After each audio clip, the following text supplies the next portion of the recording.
আজি আপোনালোকৰ লগত মই অন্য এটা খবৰ শ্বেয়াৰ কৰিম বিশেষকৈ আজিৰ খবৰটো হৈছে সদৌ অসম পাৰিকৃত মধ্য ইংৰাজী আৰু নিম্ন প্ৰাথমিক শিক্ষক টিউটৰ সন্থাৰ এটা গুৰুত্বপূৰ্ণ খবৰ আৰু তেখেতসকলে এইখিনি পাব্লিছ কৰিছিলে 22/7/2023 তাৰিখে নিশ্চয় আপুনি কিছু ফটিকল কৰিছে যে ইয়াত লিখিছে সাধাৰণ বিজ্ঞপ্তিত মাননীয় শিক্ষাগুৰুবৃন্দ শ্ৰদ্ধা গ্ৰহণ কৰিব যোৱা ইংৰাজী 18 জুলাই তাৰিখে অনুষ্ঠিত সন্থাৰ এক গুৰুত্বপূৰ্ণ সাধাৰণ সভাত কেতবোৰ সিদ্ধান্ত গ্ৰহণ কৰা হয় উক্ত সিদ্ধান্তসমূহ কাৰ্য সম্পন্ন কৰাৰ স্বাৰ্থতেই কেন্দ্ৰীয় সমিতিৰ দ্বাৰা পদক্ষেপ গ্ৰহণ কৰিছে নিশ্চয়কৈ আপুনি কিছুমান ফটো কৰিছে যে 18 জুলাই তাৰিখে যিহেতু আমাৰ আৰু সদৌ অসম মধ্য ইংৰাজী আৰু নিম্ন প্ৰাথমিক টিউটৰ শিক্ষক সন্থাৰ এটা গুৰুত্বপূৰ্ণ সভা হৈছিলে আৰু সেই সভাতে তেখেতসকলৰ এটা গুৰুত্বপূৰ্ণ সিদ্ধান্ত লৈছে আৰু সেই সিদ্ধান্তত তেখেতসকলে কি লোৱা হ'ল বা তেখেতসকলৰ ফালৰ পৰা আমাৰ এই তাৰিখত তেখেতসকলে কি আমাৰ সিদ্ধান্ত ললে আমাৰ টিউটৰ শিক্ষকসকল উদ্ধাৰ হ'ব পাৰে সেই বিষয়ে তেখেতসকলে আমাক জনাইছে আৰু নিশ্চয়কৈ তেখেতসকলে কিছুমান গুৰুত্বপূৰ্ণ পদক্ষেপ গ্ৰহণ কৰিছে আৰু সেই বিষয়ে নিশ্চয় মই আপোনালোকৰ লগত শ্বেয়াৰ কৰিম আপোনালোকে স্কিপ নকৰি একেলগে ভিডিঅ'টো চাই থাকিব ইয়াত 1 নম্বৰ পইণ্টত তেখেতসকলে লিখিছে যে সংস্থাৰ সংবিধান প্ৰস্তুতকৰণৰ বাবে শ্ৰীযুত গণেশ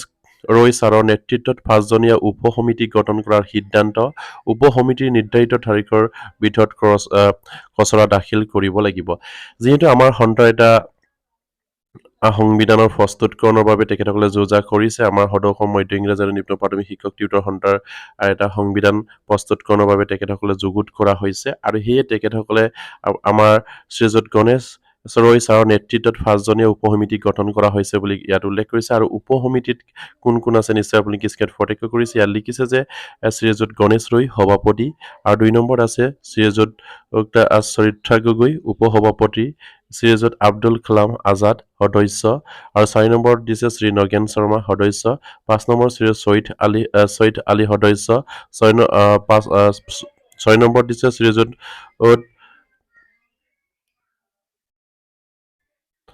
মনোহৰ লস্কৰ সদস্য আৰু 7 নম্বৰত দিছে শ্ৰীযুত বৰুণ গোস্বামী আহ্বায়ক সদস্য নিশ্চয় আপুনি কিছুমান প্ৰত্যক্ষ কৰিছে 1 নম্বৰ যিখিনি আমাৰ সংবিধান প্ৰস্তুত কৰিব তেখেতসকলক ইয়াৰ 5জনীয়া এটা সমিতি গঠন কৰি দিছে উপ সমিতি আৰু সেই সমিতিখনৰ বিষয়ববীয়াসকলৰ নিশ্চয় আপুনি কিছুমান প্ৰত্যক্ষ কৰি আছে আৰু তেখেতসকলক নিৰ্ধাৰিত তাৰিখৰ ভিতৰত যিখিনি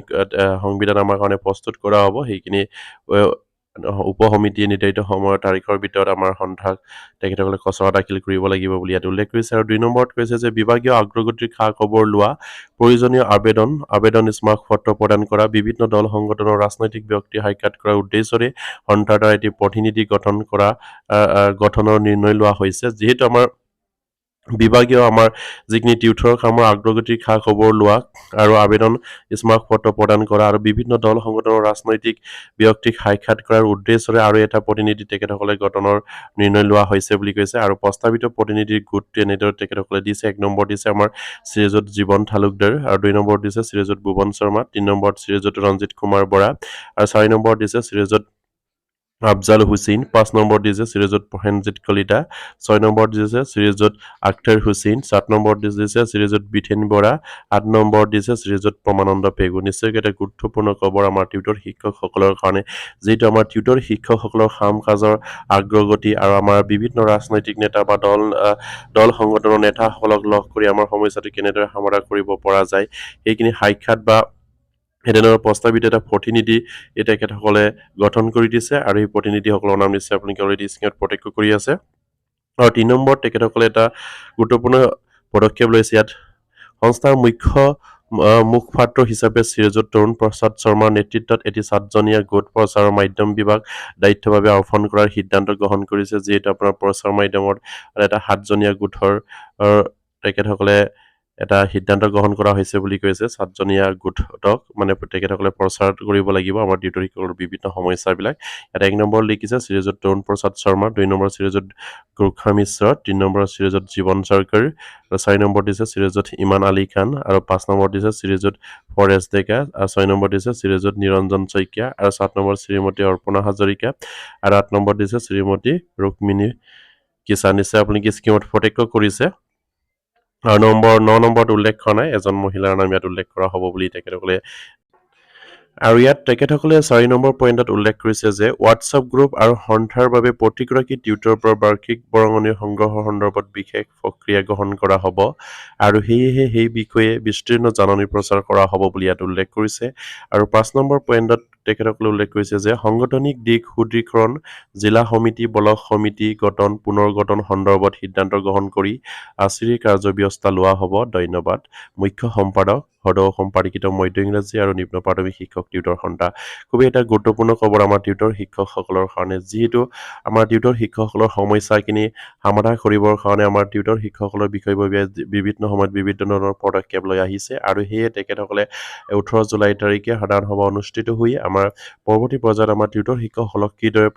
কি ধৰণৰ পদক্ষেপ গ্ৰহণ কৰিলে আমাৰ সমস্যাখিনি অতি সোনকালে সমাধান হ'ব পাৰে সেই বিষয়ে তেখেতসকলে যুগুত কৰি তেখেতসকলে এটা যিখিনি সিদ্ধান্ত গ্ৰহণ কৰিছে আৰু সেই সিদ্ধান্তৰ মৰ্মে তেখেতসকলৰ ইয়াত ফাৰ্ষ্ট পইণ্ট উল্লেখ কৰিছে আৰু এই ফাৰ্ষ্ট পইণ্টৰ জৰিয়তে তেখেতসকলে আমাৰ সমস্যাখিনি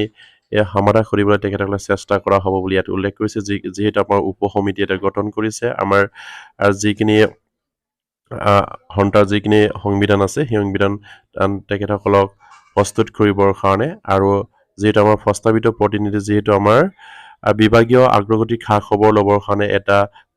প্ৰস্তাৱিত প্ৰতিনিধিৰ গোট তেখেতসকলে গঠন কৰিছে আৰু 3 নম্বৰত তেখেতসকলে উল্লেখ কৰিছে যে যিখিনি আমাৰ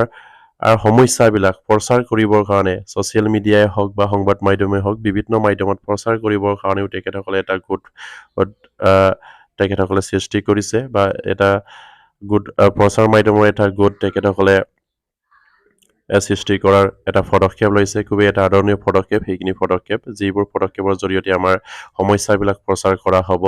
আৰু সেই প্ৰচাৰৰ মাধ্যমৰ জৰিয়তে আমাৰ সমস্যাটো পূৰ্ণভাৱে সমাধান কৰাৰ এটা সুযোগ পায় বা আমাৰ সমস্যাখিনি যাতে নেকি সেই প্ৰচাৰ মাধ্যমৰ জৰিয়তে আমাৰ সমস্যাবিলাক যদি প্ৰচাৰ কৰোঁ তেনেহ'লে নিশ্চয়কৈ চৰকাৰ কাণ চাব পাৰিম আমি আৰু সেই আমাৰ ষ্টেট লেভেলৰ বিষয়ববীয়াসকলে যি ধৰণৰ পদক্ষেপ লৈছে সেয়া নিশ্চয়কৈ আমাৰ টিউটৰ শিক্ষকসকলৰ উত্তৰৰ হকে তেখেতসকলে এইখিনি পদক্ষেপ লৈছে আৰু নিশ্চয়কৈ আমি আমাৰ ষ্টেট লেভেলৰ বিষয়ববীয়াসকলক অশেষ ধন্যবাদ জ্ঞাপন কৰিম আপোনালোকে দিনে ৰাতি একাকাৰ কৰি যি প্ৰচেষ্টাৰ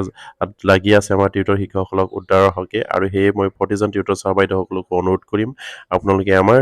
ষ্টেট লেভেলৰ বিষয়ববীয়াসকলৰ লগত যোগাযোগ কৰি তেখেতসকলক সুদিহা পৰামৰ্শ আগবঢ়াব বুলি আশা ৰাখিছোঁ আৰু তেখেতসকলেও আপোনালোকৰ পৰা সুদিহা পৰামৰ্শ আশা কৰিছে আৰু সেয়ে নিশ্চয়কৈ আপোনালোকে তেখেতসকলৰ লগত যোগাযোগ কৰি আপোনালোকে বিভিন্ন মাধ্যমৰ যোগেদিয়ে হওক আপুনি যিটো মাধ্যমৰ যোগেদি তেখেতক দিহা পৰামৰ্শ দিব পাৰে সেই মাধ্যমৰ জৰিয়তে আপোনালোকে দিব বুলি আশা ৰাখিছোঁ আৰু প্ৰতিজন টিউটৰ ছাৰ বাইদেউসকলক মই আৰু শেষত অনুৰোধ কৰিম আপোনালোকে আমাৰ ষ্টেট লেভেলৰ বিষয়ববীয়াৰ লগত যোগাযোগ কৰি তেখেতসকলক উৎসাহ উদ্দীপনা যোগাব বুলি আশা ৰাখিছোঁ কাৰণ আপোনালোকৰ উৎসাহ উদ্দীপনাই তেখেতসকলক দুগুণ উৎসাহেৰে কাম কৰাত সহায় সহযোগিতা আগবঢ়াব সেয়ে নিশ্চয়কৈ আমি সকলোৱে গম পাওঁ আৰু সেইকাৰণে এই ষ্টেট লেভেলৰ বিষয়ববীয়াসকলকো অশেষ ধন্যবাদ জ্ঞাপন কৰিছোঁ আপোনালোকৰ প্ৰচেষ্টা যেন আমাৰ টিউটৰ শিক্ষকসকলৰ সমস্যাখিনি অতি সোনকালে সমাধান হওক সেই আশা ৰাখিম আৰু আজিৰ কবটি ইমানতে শেষ কৰিলোঁ আৰু এতিয়ালৈকে যদি এই চেনেলটো ছাবস্ক্ৰাইব কৰে তেনেহ'লে নিশ্চয় ছাবস্ক্ৰাইব কৰিব আৰু প্ৰতিজন টিউটৰ ছাৰ বাইদেউ যাতে সেইখিনি খবৰ পায় আপোনালোকে শ্বেয়াৰ কৰি দিব বুলি আশা ৰাখিলোঁ নমস্কাৰ জয় আইকম